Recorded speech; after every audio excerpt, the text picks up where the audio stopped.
to students, knowingly or unknowingly, whenever the other irregular verbs are coming into the class, they are going on by adding ed. You are so right. It will become a practice. You are that's right. Why you are what right. I did is, first of all, I started a list of introducing 100 to 150 words of irregular, and Correct. then in the course I added regular verbs. So right. My there is always this possibility that students, because you are introducing regular verbs initially with the formula ed, there is very much a possibility that students apply this ed for irregular verbs also. So that's why maybe at a later point of time, or maybe you should not teach only irregular verbs. Slowly, along with usage, these verbs will get corrected. As the students go further and further in their academics, their exposure, to different contexts, through different contexts and through usage, they will come to know that there will be many verbs in English which are irregular also. Because for this reason, if you introduce both at a time, what will happen is it will be inconvenience. You are depriving the students the convenience of learning the regular verbs with a simple formula. But at the same time, when you do that, this risk is always there. Students overdo one rule to one context, the rule or principle in one context to another different context. That problem is always there, but we don't have to worry, because errors with right amount of practice and usage, over time errors gradually decrease. That is how natural learning takes place. So we don't have to bother. Whenever and wherever needed, you can correct a student if it is only few students. But if it is major, then maybe you will have to do deliberate explanations and then make a list of commonly used irregular verbs also, and then say, okay, these are the past forms, not ed, not en, don't apply. So by making them conscious, you can come out of that problem, sir. So hope regular, irregular is, all of you are aware of. Next, transitive, intransitive is another way of dividing or classifying verbs. So again, can somebody tell me? I'm sure most of you know, because you will teach active, passive voice. So at least in that Transitive is a transfer of work, sir, to be frank. So simple example, what I did in my classroom, I give a small slap to the student so that the work is transferred from hand to cheek. So it is considered as whenever work is transferred from subject to object, it is transitive. And when there is no, if the boy smiles, so there is no work transfer, so it is intransitive. Correct. So you're actually trying to put it in a visual form. You're trying to demonstrate what you mean by transitive. Very good. Yeah, that kind of things can help students reach the understanding faster. So basically, transitive is defined as a verb which has an object. That's right, verb which takes object. Intransitive is basically a verb that doesn't have object. So that simply means when there is an object, the action is transferring, passing from subject to object. Intransitive means opposite. The passing is not happening. The action is not passed from subject to object. That is why it is called trans. Trans basically means passing, right? If you look at other words in English with trans, like transfer, transport, transform, translate, one form to another form, one person to another person, one place to another place. This is what it means. Some kind of movement is related, right? So whenever you have an object, it's transitive, otherwise it's intransitive. Again, students need not know what is transitive and intransitive unless you are teaching them active passive voice. Even in active passive voice, you don't have to, you can manage without. So according to me, this knowledge is not necessary. This is something technical only from a student's point of view, as I said, because according to my knowledge in SSLC, nobody gives an intransitive sentence in an exam and asks students to convert into passive voice, isn't it? So that should not be the case, ideally speaking, right? Because whenever you are testing students' knowledge of active passive voice, you are basically testing students' ability to transform active sentence into passive sentence. So ideally, there has to be an object, the verb has to be a transitive verb. So there's no point why a student should learn transitive and intransitive, as I said. But as I said, there might be some cases where you might have to talk about it. So it's your call. Always you will have to take a call, especially if you are presenting any formal aspects to children. As I said, throughout that should be the thought process. Functional, yes. Formal, only if you need to do it. Okay, so they're all different, commonly used different types of verbs. Like we have seen main verbs, auxiliary verbs, regular, irregular, transitive, intransitive. There's one more way of classifying verbs, which is finite, non-finite. Again, this also is not necessary for students. This is slightly a complex topic, so you have to decide whether you know why you should do it. This is very useful, not that it is not useful. When you have to teach simple compound complex, for example, transformation of sentences, your students have to learn simple compound complex transformation. If that is the case, then yes, teaching something like this in the classroom makes sense. But otherwise, please do not do it just because your textbooks have it. Okay, so because otherwise this is purely technical information which is of no use for a student. Yes, teachers need to know, that is different. As I have told you initially, teachers grammar, formal grammar is teachers grammar. So the more grammar a teacher understands, the better the teacher will understand the language system. Okay, now if somebody knows, you can tell. What about what are finite verbs? How do we define them? Venkatramana, okay. Basically, it's a base form of the verb, sir. Sorry? V1, base form of the verb. Okay, V1 base form of the verb is finite. Okay, is that how you define? You are giving me an example, but what about how you define? Because we need to understand it by meaning. Anybody who knows how to define finite? Sir, so verbs which have the tense, that means the verbs which can be changed into other tenses are called finite verbs. Okay, which cannot be changed into other tenses, they are called non-finite verbs. Okay, Chakravarti says same thing, tenses. They talk about tenses. Anyone else? Anyone else who? Finite verbs takes a tense on its own, sir. I can't hear you, sir. Can you be louder? So finite verbs are verbs which takes tense on its own. Okay, tense. Everybody is saying tense. Okay. All right. So let us see. Root verb. Yes, Preeti, madam, tell me. Preeta. Root verb. Root verbs. Okay. No, but that's not how you define. That's not how you define. Okay. Most of you have said.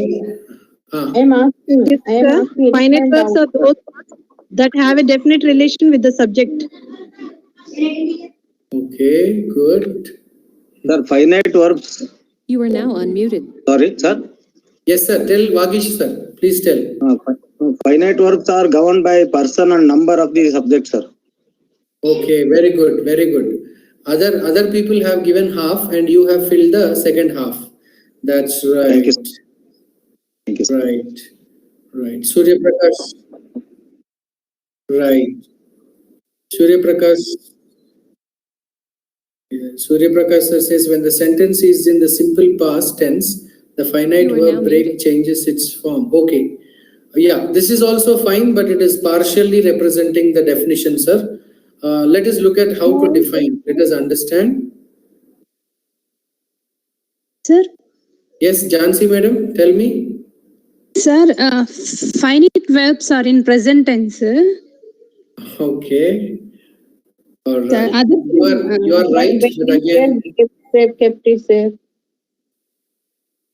Yes. Okay. You are right, but then that is not how we define. Let's quickly go to definition. Okay. Now all of you read this. This is how we define finite and non-finite verbs. So finite verbs are limited by the aspects of time, number, and person, right?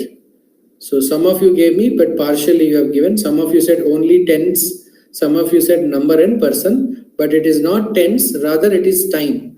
There is a clear difference between tense and time. Most of the time we don't differentiate and use these two words interchangeably. There is a fine line. Though they are equal, they are same, they sound, they appear to be the same. There's a fine line difference between time and tense. So rather than tense, it is the time. Finite verb is limited by the aspects of time, number, and person, not tense. Okay? Which means, see, let us understand the general meaning of finite. Finite means, in mathematics, we use this, no? Finite numbers, isn't it? What do you mean by finite numbers? Numbers which have an end. End means limit. There is an end, right? Limited. Exactly. Same thing applies here also. There is a limitation. That is why they are finite. So what are the limitations? Time, number, and person. So these three aspects, they control the verb, right? So non-finite verbs are not controlled by these aspects: time, number, and person. Now this is how we define, right? So only by definition it is difficult to understand. Let us go to examples. Yes, sir, I am going there only. Venkatramana, sir. Examples, please. He has typed. Okay. Yes, in grammar classes, examples are very, very important. Okay. Now, look at only the first sentence. Okay. The first sentence. Can you tell me the tense? Simple present. When I ask you, Simple present. you should say simple present tense. Simple present But if I ask you time, Present or present, past, or future, you should say present. So the time is present because the tense is simple present tense. Okay. So time is present. And now number and person means obviously it refers to the subject. Number means singular and plurals. Person means first, second, third person. Now you tell me in the first sentence, what is the person? Third person, sir. Third person. Third person. Third person singular. What about number, singular or plural? Singular. Singular. Singular. Third person singular. Now in the second sentence, I have done modification. I have done modification of the first sentence. I have modified the first sentence and the result is second sentence. So what did I modify? Time or person or number?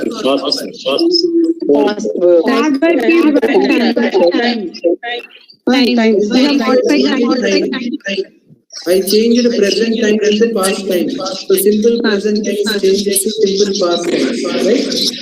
Yes, sir. Number and person is the same. Same. So when I change the time, works, the verb works, which is in simple present tense, it is changed to worked. The form of the verb has changed, right? Okay. So now what we understand is, okay, time has changed. If I change the time, the verb has changed. So now what can we understand? This verb is limited. This verb is controlled by the time aspect, which means it is representing the time. That is why when the time changes, the form of the verb is changing, right? In the third sentence, I have changed only person, third person to first person. I did not change number. Singular, it is same. Present tense means present time. Time is also not changed. But still works. Now you have to compare third sentence with the first one.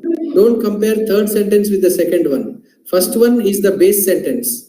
All the three sentences are variations. So the third sentence compare with first. Now again, when I changed person, third person to first person, again works changed to work. Some change has happened in the verb. So again, this is another indication that this verb is controlled by time, number, and person. In the last sentence, I have changed a number. Time is same. She works hard is present tense. They work hard is also present tense, means time, present time. Number is also, person is also same. Both are third person. But what did I change? I have changed from singular to Plural. Again, works has changed to work. So why did we do these changes means? Why did we do these changes means to understand how finite verbs are limited or they represent time. They are the ones who represent time, number and person. That is why if any change happens in the number, person or time, these verbs also change. So now you should have understood. What do you mean by verb limited by time, number and person? Verb which is not. Now here we have taken examples of V1 and V2. These are finite verbs. Both V1 and V2 are finite. That is why you see the change. Now let us take a non-finite verb example. Look at the first sentence. She is reading a book. In this, okay, tell me what is the tense of this sentence? Present continuous. Present continuous, sir. Present Continuous. Yes. Present Remember here, continuous tense. correct. The tense is continuous tense. Reading represents the tense. But the time is represented by is, which is the auxiliary verb. Okay? Which is the auxiliary verb. So, auxiliary verbs are finite verbs. Auxiliary verbs are finite verbs. And ing forms V3 and V4 are non-finite. So, in this sentence, we have one finite verb is, one non-finite verb ing form. Now, in the second sentence, I have changed past, present continuous to past continuous. So, is changed to was. But did reading change? Did reading change? No. No, sir. So that means reading, the verb reading is not connected with the time, number and person. Again, in the third sentence, I have changed only person. Again, is changed to as, not reading. In the last sentence, I have changed number. Again, is reading, change it to are reading. Reading remains the same because it is not affected by time, number and person. It is not affected because it does not represent them. It does not represent those aspects. That is why ing forms and V4 forms, V4 and V3 forms are non-finite forms. Okay, so these examples we are doing conversions only to see how some verbs are connected, some verbs are not related to them. If they are connected, they will change with the changes. If they are not connected, they won't change. This is an example of ing form. You can take a look of V3 form. This is V3. He has finished his work. Change the time, he had finished, present perfect to past perfect. Finished, no change. Again, number, again, finished remains same throughout all the sentences. But these are changing because they belong to auxiliary and all auxiliaries are finite verbs. Correct? Right? Yes, sir. Now, similarly, two infinitives, we call them non-finite verbs. They also come under non-finite. Non-finite has two types of verbs. One is participles, one is infinitives. Just now we have seen participles. Present participle, past participle. Participles are of two types. Present participle, past participle. What we commonly refer as V3 and V4. So both V3 and V4 come under non-finite verbs under participles. Similarly, in non-finite, there's another category called infinitives. So normally 2 plus V1 is called 2 infinitive. So 2 infinitive is also a non-finite. So many teachers get confused here. What is the difference between non-finite and infinitive? Infinitive is a type of non-finite. Non-finite is a broader category. Non-finite has two categories: participles, infinitives, participles V3, V4, infinitives, to infinitive, bare infinitive. That's how you can remember. So here we have taken example of to infinitive, 2 plus V1. So again you see she has to finish cooking. This is present tense or present time. Change it into past, has changed it to had, but to finish did not change. So do you notice? It is not changing. It remains the same. See, I have to finish. Number change, person change. have, has, this is going on changing, but to finish is never changing because it is non-finite, so it doesn't change. Hope it is clear for everybody how finite verbs represent time Okay, sir. Okay, sir. and Yes, sir. non-finite verbs represent. Sir, May I ask you a doubt, sir? sir, I have, Yes, sir. Tell sir, me. please repeat that once again, sir. Repeat what? Which one? Non-finite and infinitives. Okay. See. Okay, I'll show you something. Next, see. This is the categorization. This is how you can easily remember. So far we have had discussed because we want to understand it by meaning. This is how you can simply remember. Finite verbs. What is the list? V1, all V1 forms, all V2 forms, all auxiliary forms. These three come under finite verbs. Okay. Okay, sir. In non-finite is divided into two: participles and infinitives, two categories. So what you see in the picture, V3 and V4, both are participles, isn't it? V3 is called past participle, V4 is called Present. present participle. So both these fall under non-finite category, right? They are called participles. Similarly, you have infinitives. Infinitives also, there are two types of infinitives: to infinitive and bare infinitive, right? To infinitive and bare infinitive. To infinitive means 2 plus V1 form. Bare infinitive means a V1 form used without 2. That's all. So I was going to the bare infinitive example. We'll finish that and then you will have more. Bare infinitives we don't use much. As a teacher, you should know, but again, students need not know about bare infinitive because, as I said, first of all, finite, non-finite itself, you don't have to unless there is a need. So, bare infinitive is just a verb, V1 form of a verb which is used without to. That's all. So, for example, you see here, Seema makes her husband work hard. In this example, how many verbs do we have? How many verbs? Two, sir. Two. What are they? Two. Make and work. Makes and work. Makes and work. Both are in present tense. Both are in present time. So it is difficult sometimes to make out which one is bare infinitive. If you come across such a situation, simple. What you do? Second verb. Make changes in the sentence.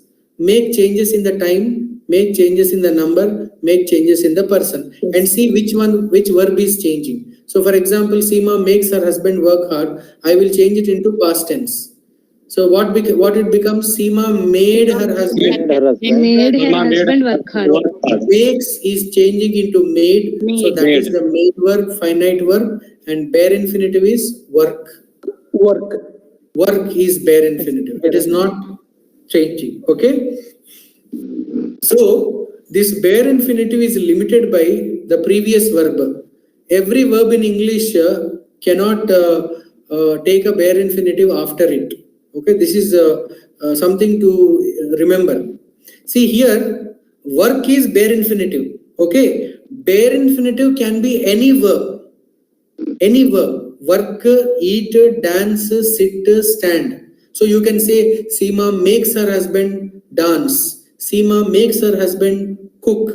Seema makes her husband run. Seema makes her husband. Is there, by the way, is there a Seema in this batch? Yes, There is sir. Seema. Oh, Noor Seema. Okay. Yes, sir. Okay. So Seema makes her husband. Sing. What is it? Sing. Yeah. Okay, Seema makes her husband sing. Seema makes her husband sit. Seema makes her husband walk. Whatever. So all these are bare infinitives. But remember, any verb can be bare infinitive. But these bare infinitives can come only after certain verbs. Which means here makes is a deciding factor. Every verb in English cannot lend to a bare infinitive. So there are 4 to 5 commonly used verbs after which only a bare infinitive can come. Oh, here you have two verbs. One is make, one is second example is see, help, and then let. These are commonly used verbs after which you get a bare infinitive. So that's why you see, I see him cross the road every day. I help him cook the food. I help him study. I help him do the homework. Similarly, let him go, let him eat, let him die, let him suffer, right? Whatever verb can be What used about as wants or want? Verb want. W-A-N-T wants. no. Want will take a to infinitive. For example, I want you to close the door. I want you to go to the market. You cannot say, I want you go to market. I want you go to market.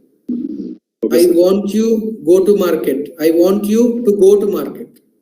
I want you study well. Doesn't sound good. You only make the sentence. I want you eat well. No, I want you to eat well. That is to infinitive, Okay, sir. right?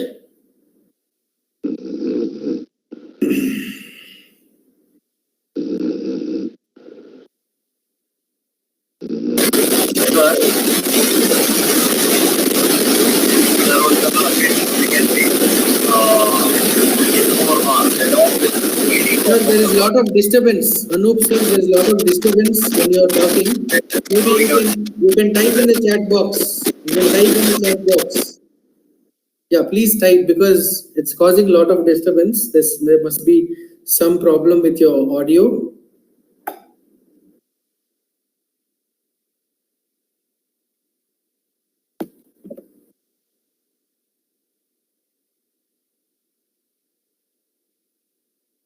Sir, Surya Prakash sir, no, all auxiliaries are not bare infinitives. Somewhere there is some misunderstanding. All auxiliary verbs are finite verbs.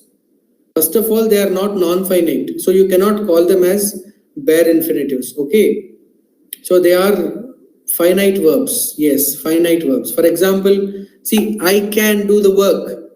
When you say I can do the work, you are saying that it is present ability because can is representing the tense. If you say I could do the work, you are saying that it is past ability. Again, based on do or based on could? It is based on could. So could is representing the time there. So whatever is representing the time, it is time, either time or or number or person. So yes, including model auxiliaries. Prakash sir, that's why I take an example of can and could. Can and could are model auxiliaries, right? So yes. The only thing is all model auxiliaries don't have past and present forms. Some of them only have present forms, right? Some of them express future time. So that's how they are limited. But then even will and shall, when they are used in the future form, they express future time. As long as they represent time, they are finite verbs. They are not non-finite.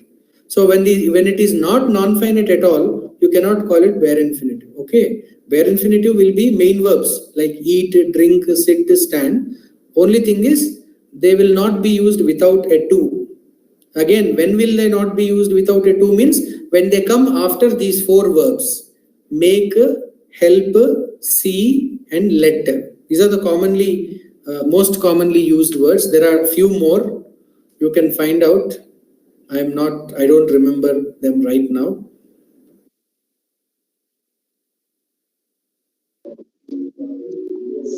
So basically three each. You can remember like this, three each. Finite, three. What are they? V1, V2, auxiliaries, all auxiliaries. And non-finite, V3, V4, infinitive. Okay, Bhagyashri is asking gerund. See, this is a common mistake again, madam. Gerund is not a verb at all. So you should not ask what type of gerund comes under finite or non-finite. See, finite and non-finite is when you are treating it as a verb, when that word is acting as a verb. But gerund means it is a verb which is acting as a noun, isn't it? All of you know the definition of a gerund? What is the, how do you define gerund? Yes, sir. Yes, sir. Whenever you add a ing form acting to a as verb a noun. form, it will act as a noun instead of a verb. Sir. Exactly. Verbal noun. An Verbal ing noun. form of a verb when it acts as a noun. See, it Verbal is noun? derived from a verb, but it is not acting as a verb there. It is acting as a noun. So there is no question whether it is finite or non-finite. Right? So be clear on this.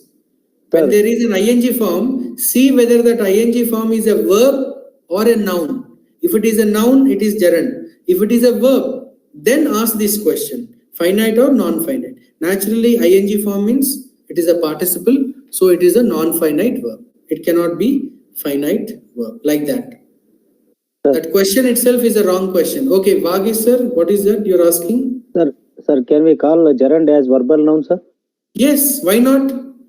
Previously, we have seen no verbal adjective. Yes, sir. When talking about adjectives, formation of adjectives, I showed you one slide. You remember? See this one, verbal adjective. Because this adjective is derived from a verb. Similarly, gerund, another name you can call is verbal noun. A noun which is derived from a verb. Verb. Yes, verbal noun also you can call. Thank you, sir. So clear, no? Non-finite, finite, everybody? Yes, sir. Yeah, now let us understand the most important part. This is the most important part.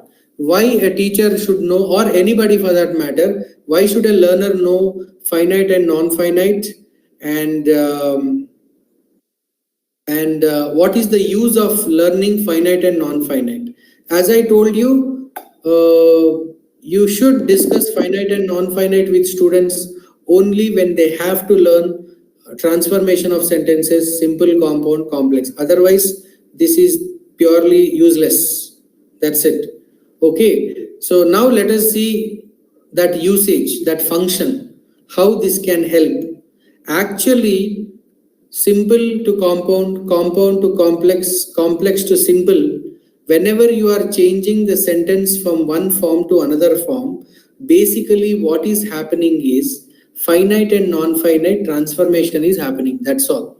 That's why this becomes important in the context of simple, compound, complex. Okay.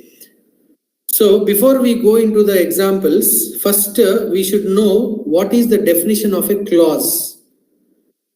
Phrase and clause. These definitions are important when you want to learn simple, compound, complex. Can somebody define what is a clause for me? What is a phrase for me? Clause and phrase. Sir, one subject, one predicate. One subject and Predicate. One finite verb, sir. It means one subject and one predicate. Clause is a group of verbs. Subject. The group of words, sir. The group of words. which one is group of words? Phrase or clause? The phrase is group of words, sir. Without a finite verb. Clause is group of words with a finite verb, sir. Very good. Sir, Yes. clause is a part of a subject. It should have a verb. No. Clause is not a part of a subject. A subject is a part of a clause. Sentence. Yeah. Part of a sentence. Clause, yes, that's how you should say. Not a clause can be a part of sentence. Okay. So simply we define phrase as group of words, part of a sentence, group of words without a subject and a verb. Okay. And clause is a group of words with a subject and a verb, not a predicate. Predicate is a broader way, particularly verb. It should be verb because predicate means everything along with the verb. But verb is compulsory. So you should say subject and a verb. Normally grammar books, this is how the grammar book defines. But they don't tell you that that verb should be finite verb, not non-finite. Okay? So a verb, a clause, if it is to be called as a clause, it should have one subject and one finite verb. Non-finite verb is not considered. So now let's look at the first sentence. He saw a snake and ran away. What kind of sentence is this? Simple, compound or complex? Compound. Compound sentence. He saw a snake, one clause, he ran away, another clause. Now, if you have to change a compound sentence into a simple sentence, what should happen is two clauses should be reduced to one clause, because simple sentence means only one clause. So technically what you are doing is you are converting the finite verb in one clause. Two clauses, compound sentence has two clauses. You are selecting one clause. In that one clause, you are changing the finite verb to non-finite verb so that it converts to a phrase. So, he saw a snake. This is one clause. Saw is finite verb. You have changed it into ing form, but without changing the meaning. So now, look at this part, seeing a snake. Can you call this a clause now? Can you? No, sir. No, because seeing is a non-finite verb. A clause should have at least one finite verb. So by changing finite into non-finite, you have reduced a clause to a phrase. So this becomes a phrase. The only clause in this sentence is he ran away. So that's how you have changed a compound sentence into a simple sentence. Same thing happens when you do ulta. That is, when you convert a simple sentence into compound sentence, that simple sentence will have one clause and one phrase. So what you have to do, you have to convert that simple sentence, that phrase into a clause by changing non-finite into finite. That's all. So that's how you are, either you are reducing a clause to a phrase or you are expanding a phrase to a clause by changing finite and non-finite. That is why if you know finite and non-finite, learning simple compound complex becomes much easier. Right? But normally when a grammar book presents you simple compound complex, they only show you, focus only on the simple compound complex aspect. They don't highlight these changes, because in grammar everything is connected. You need to see the connections. So this is how finite, non-finite is connected to transformation of sentences. All right, sir. Ravindra Babu, sir, what's your doubt? Always facing, it is an uphill task for me to introduce these conversions in the classroom. Transformations is always a difficult task for me to take up in the classroom, sir. See, if your SSLC syllabus has transformation of sentences, I suggest you teach them finite, non-finite. It becomes much easier. See, there are certain connected aspects for every grammatical area. You have to understand that as a teacher. For example, simple compound complex, you can never teach a student convincingly unless your students understand number one, finite, non-finite. Number two, phrase, clause definitions and types of phrase, types of clause. Okay? And types of parts of speech, adjectives, adverb, nouns. These functions also come into the picture. So because all these items are connected to simple compound complex, you also have to teach them in a connected way. Otherwise, students will never understand. Our teachers have not taught us these. So that's why we look at grammar areas as isolated areas. So example, if you open Wren and Martin, it will only talk about what is simple, what is compound, what is complex. That's it. It doesn't talk about the associated elements and doesn't show you the connections. So that is our job. That is why I keep telling, once you are a language teacher, your basic grammar understanding should be good. So when you have overall understanding, you will be able to see the interconnections, well. So that's when you will understand grammar, you'll understand language in general well, so you can take better teaching decisions. Time is always a constraint, sir. To take up all these I know. That's true, sir. Time is always a constraint, but I cannot. I mean, nobody can respond to that because these are our personal things. We only have to strike a balance. That's all.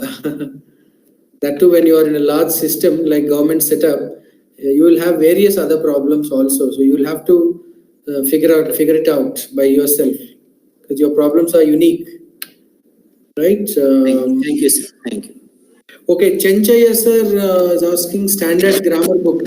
Okay, yeah, Wren and Martin and all is okay, Wren and Martin is good for teachers' reference purpose, but according to me, a teacher's grammar should be a little more than pedagogical grammar. Because Wren and Martin is a pedagogical grammar book.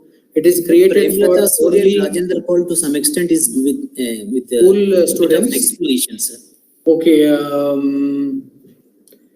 I'll get back to you, sir, because I'm not getting the author's name. I remember the book name, but I'm not getting the author's name. In the next class, I will suggest you a grammar book which can give you, a basic framework which can help you understand the connections and which presents grammar from a more basic perspective. Right? The teacher's grammar should be higher than the school syllabus. So I'll do that in the next class. Okay. Yeah, but all of you understood, no? Like how non-finite, finite is connected to simple, compound, complex. I hope you have got that idea. All right.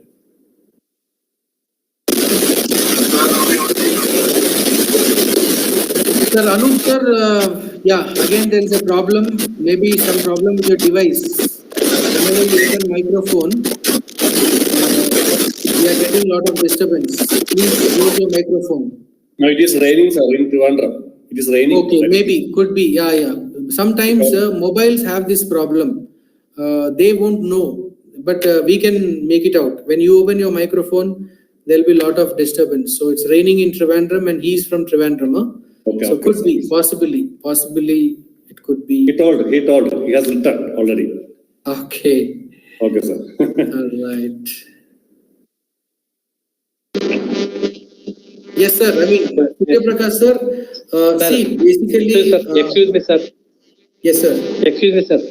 Yes, sir. Please, can you explain about if clause, sir? If clause. Please. If clause. See, if clause. If clause is basically a complex sentence. Okay, it is complex sentence. Because if is a subordinating conjunction. If it is subordinating conjunctions are used only in complex sentences. So in complex sentences, wherever if comes, we call them as if clauses. Actually, they are conditional sentences. In English, there are 3 conditional sentences. Means all these are complex sentences where if is the conjunction. So conditional number 1, conditional number 2, conditional number 3, there are sentences like that. So why do we call them conditional sentences? Means they are used to impose conditions. So in an if clause, one condition is there, one result is there. That is meaning wise if you want to understand. If you want to understand structure wise, one is the main clause, one is the subordinate clause. Subordinate clause is the condition, main clause is the result. For example, if you ask me, I will help. Right? If you ask me, I will help. So I will help is the result. But when will I help? First condition is you should ask me. If you ask. Right. Yes. So that is meaning wise. If you want to look at it structure wise, wherever if is there, that is the subordinating clause. And wherever it is not there, it is the main clause. So that is a complex sentence basically. Like that, 2 more conditionals are there. Real conditional, open conditional. Type 1 is real, possible. Type 2 is unreal. Type 3 is impossible. Like that, I can talk about it now, but you better go to a grammar book. But I have given you a basic explanation. What is it? Conditional sentences are basically complex sentences. And they are called conditional because they are used to impose conditions. Where if is the word subordinate conjunction which is used for imposing that condition, right? Okay, thank you. Thank you. Anup sir has written something in the chat box, no? Please read it, sir. Okay, Anup, on certain occasions, is are used to be accompanied with ed form of the verb. What are the conditions for it? I'm not getting your doubts because I don't know what you are referring to. What occasions? These are used to be accompanied with ed form, in the sense he's, I think it is Okay, I'll take let me, Anup sir, let me take an example. Sir Janardhan sir, your microphone also is echoing. Please close the mic. Yeah. For example, she is tensed. Are you saying this? She is followed by ed form, right? What is there? I mean, it is a B form. State of being. She is tensed. She is. See, tensed there is not a verb, sir. Tensed is an adjective form. It is acting as an adjective. She is tensed. Okay, tensed is not a verb there. It is an adjective. For example, she is settled. Another ed form. She is settled. So that's also an adjective form. Though it is derived from a verb, in this sentence, it is beaten. It is a state. Sir, he is beaten. Yeah, he is beaten. Correct. That's also a state. Okay. But then you can also use it as verb. For example, he was beaten, because beaten is past. So is beaten doesn't apply. Was beaten. That is passive structure. Passive voice where you are using a past participle. He was beaten by some mischievous people. He was hurt. He was hurt by somebody else, like that. So this is passive voice. But when is, am are used with an ed form, He beats. it's an adjective. He It's beats not her, a verb sir. form. This is the active sentence. Yeah, this is active sentence. But when you use it in the past tense, like B form, was, were, and V3, then it is passive voice. Yeah. Okay, now see our your doubts. I love answering doubts, but your doubts, please limit your doubts to what we are discussing right now, because grammar, everything, every area has some, or we have some or the other doubts. That way, our topic will never go forward. It's the ocean, sir. Yes, correct. Okay, Janardhan sir, this is the last question I'll answer, general doubts. Zero conditional, we don't use much, sir. Only thing is modern grammar books, some grammar books are mentioning zero conditional, but it is not important from a teaching point of view and learning point of view, or even testing point of view also. Because any testing, any exam, what should be important is what is important from usage point of view. That is only important. So maybe for teachers' understanding, somebody has fine-tuned and classified as zero conditional. Zero conditionals are universal truths. Means if that condition happens, definitely that result will happen. Means it is not like an option. See, for example, if it rains, I will not go out. So I am saying that if it rains, I will not go out. I've said that. But after some time, it started raining. I said I will not go out, but I changed my mind. I am going out. So here, whether the result will happen or not, it is dependent on my will. Not only the condition, but also my will. So the choice is, there. But there are certain conditions where if the condition is met, the result will eventually come. There is no other choice. Yes, Surya Prakash sir has given a good example. If you heat, ice melts. Is there any possibility where if you heat and ice doesn't melt? Right? This is kind of natural, something natural, right? It is not that if you heat, sometimes the ice will melt and sometimes it will not, depending on its mood. Is it like that? No, right? So such situations where both of them are in simple present tense, because in the first conditional normally one is in simple present, one is in simple future. If you ask simple present, I will help, simple future. But in this situation where it is bound to be true, the action is bound to happen, if the condition is met, then both of them will be in the simple present tense. That's when you will call that it is a zero conditional. If you heat, ice melts. if you throw a stone into the water, ripples are created. Right? Ripples are created, not ripple will be created. So this is also because take any water, if you throw a stone, ripples have to be created. There is no choice there. So those things, both of them will be in the present tense. Such conditions are called zero conditionals. Okay, sir? Yes, sir. Thank you. Thank you, sir. Yeah. All right. So we'll just quickly move on. Yeah, Bhagyashree madam, your example is not what you call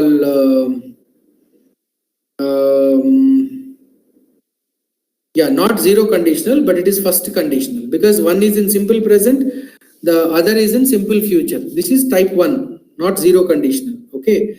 Surya Prakash sir, what about your request? I mean, I didn't understand. Did you request something? Sir, I asked you to suggest a good grammar book for the present purpose. Okay, yeah. See, okay. Okay, sorry, I read that, but I forgot. Yeah, see, grammar books are basically, as teachers, we need to understand something. You will need two types of grammar books, all teachers, all high school teachers. Number one is grammar, formal grammar, because you require definitely formal grammar. So formal grammar, Renan Martin is okay. It's a good book. Apart from that, I will tell you some more books which have a little more higher perspective. In the next class, I will give you that. And this is one thing. So a formal grammar book is for only reference. You want to learn theory, you want to learn terminology, you want to learn principles.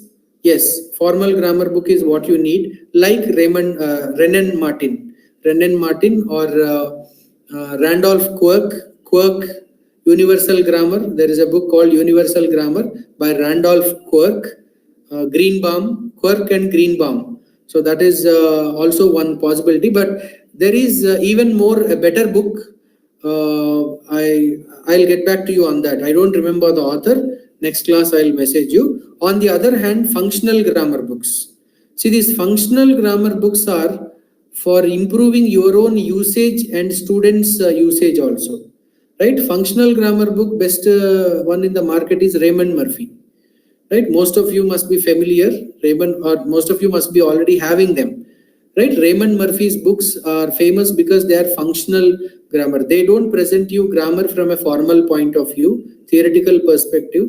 Everything focuses on the usage and practice. So functional grammar books are for practicing, okay? Learning, understanding and practicing. So you can use that for your own, improving your own expression of English, or you can use these books for creating functional grammar exercises for your students. You can take examples from these, slightly modify, simplify, and then create similar exercises for your students. Okay. So Raymond Murphy for functional grammar, formal grammar, Renan Martin, and Universal Grammar by Randolph Quirk and Greenbaum. You can search online. You will get these books. One more book, for formal grammar, I will suggest you in the next class. All right. So we'll stop here because it's already tea break. We have other classes. We'll stop here, and then next class we'll continue the discussion in the next class. All right. Okay, thank you, sir. Thank you. Thank you very much. Thank you all.